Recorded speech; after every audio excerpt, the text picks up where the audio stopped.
আসসালামু আলাইকুম। শখের রান্নাঘর থেকে সবাইকে স্বাগতম। আজকে আমি দই রেসিপি নিয়ে হাজির হয়েছি। দই বানানো এত সহজ, তা আমার ভিডিওটি মনোযোগ দিয়ে দেখলে বুঝতে পারবেন। আমি আজকে রেসিপি খুবই সহজভাবে উপস্থাপন করেছি। আশা করি আমার আজকের রেসিপিটি সবারই খুব ভালো লাগবে। ভালো লাগলে প্লিজ চ্যানেলটিকে সাবস্ক্রাইব করবেন। তাহলে চলুন মূল পর্বে চলে যাই। দুধের মিষ্টি দই বানাবো। আমি এখানে ডিপ্লোমা ফুল ক্রিমের 100 গ্রামের একটা প্যাকেট নিয়েছি। যে কোনো ব্র্যান্ডের নিলেই হবে। এখন আমি একটা বাটিতে সবগুলো ঢেলে নিচ্ছি। এখানে 1 কাপের মতো হবে। এরপর আমি পানি দিয়ে দিচ্ছি 4 কাপ। এখন হ্যান্ড উইক্স দিয়ে ভালো করে মিক্স করে নিব। মিক্স করে বাটি এক সাইডে রেখে দিব। এরপরে ক্যারামেল তৈরি করে নিব। এজন্য চুলায় একটা পাত্র বসিয়ে দিয়েছি। পাত্রটা গরম হয়ে গেছে। এখন আমি চিনি দিয়ে দিচ্ছি 1/3 কাপ। আর চুলা আঁচটা মিডিয়াম টু লোয়ে রেখেছি।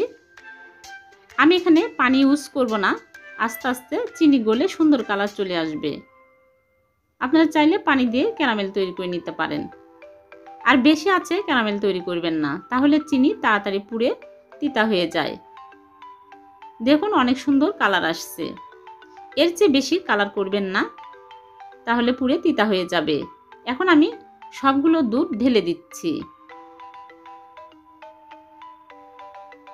সবগুলো দুধ দিয়ে নেড়ে চেড়ে ক্যারামেলের সাথে মিক্স করে নেব। আরও কিছুক্ষণ জাল করে ঘন করে নেব। 4 কাপ দুধকে ঘন করে 3 কাপ করে নেব। আর দিয়ে দিচ্ছি চিনি 3 চামচ। চিনি আপনারা কম বেশি দিতে পারেন। চুলার আঁচটা হাই হিটে করে আমি নেড়ে চেড়ে ঘন করে নিচ্ছি। দেখুন অনেক সুন্দর কালার আসছে, ঘন হয়ে গেছে। এখন আমি চুলা থেকে নামিয়ে নিচ্ছি। চুলা থেকে নামিয়ে নেড়ে চেড়ে হালকা কুসুম করে নেব। বেশি গরমে দই বীজ দেওয়া যাবে না, তাহলে ছানা কেটে যাবে। হালকা কুসুম কুসুম হতে হবে। এদিকে একটা বাটিতে নিয়ে নিচ্ছি টক দই। আমি আগে পানি ঝরিয়ে নিয়েছি। 1/2 কাপ টক দই নিয়ে নিচ্ছি। আপনারা চাইলে মিষ্টি দইও নিতে পারেন।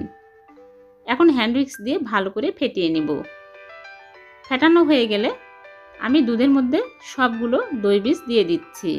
এখন হালকা কুসুম আছে, একদম হালকা কুসুম হতে হবে। আঙ্গুল চুবিয়ে দেখতে হবে যে আঙ্গুলে কোনো গরম লাগছে কিনা। একদম হালকা কুসুম। এখন আমি হ্যান্ড উইক্স দিয়ে ভালো করে মিক্স করে নেব। মিক্স করা হয়ে গেলে আমি এক সাইডে রেখে দিচ্ছি। আর এদিকে আমি একটা মাটির পাত্র নিয়েছি।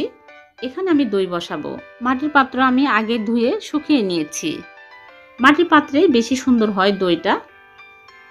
আপনারা যে কোনো পাত্রই নিতে পারেন। এখন আমি দুধ উপর থেকে ঢেলে দিচ্ছি। এরপরে ফয়েল পেপার দিয়ে মুখটা সিল করে দিব। আপনারা চাইলে ঢাকনা দিয়েও ঢেকে দিতে পারেন। এখন আমি চুলায় পানির ভাবে দই বসাবো। এজন্য চুলায় একটা প্যান বসিয়ে দিয়েছি আর সামান্য পরিমাণে পানি দিয়েছি। আর একটা স্ট্যান্ড বসিয়ে দিয়েছি।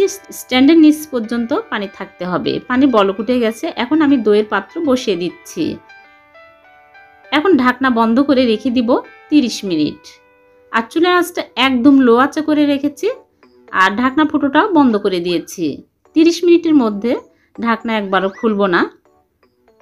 30 মিনিট পর ফিরে আসলাম। দেখুন দইটা অনেক সুন্দরভাবে সেট হয়েছে।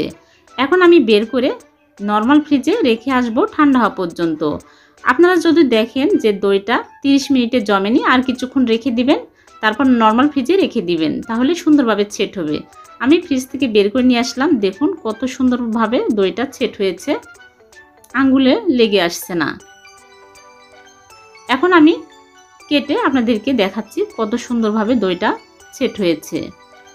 এখানে 100 গ্রামের গুঁড়া দুধের প্যাকেট দিয়ে 1 কেজি দই হয়েছে। আপনারা বাসায় একবার হলেও বানিয়ে দেখবেন। আশা করি আমার আজকের রেসিপি সবার খুব ভালো লেগেছে। ভালো লাগলে লাইক দিবেন আর কমেন্ট করে জানাবেন যে কেমন হয়েছে। আবার দেখা হবে নতুন কোনো রেসিপিতে। সে পর্যন্ত ভালো থাকবেন। আল্লাহ হাফেজ।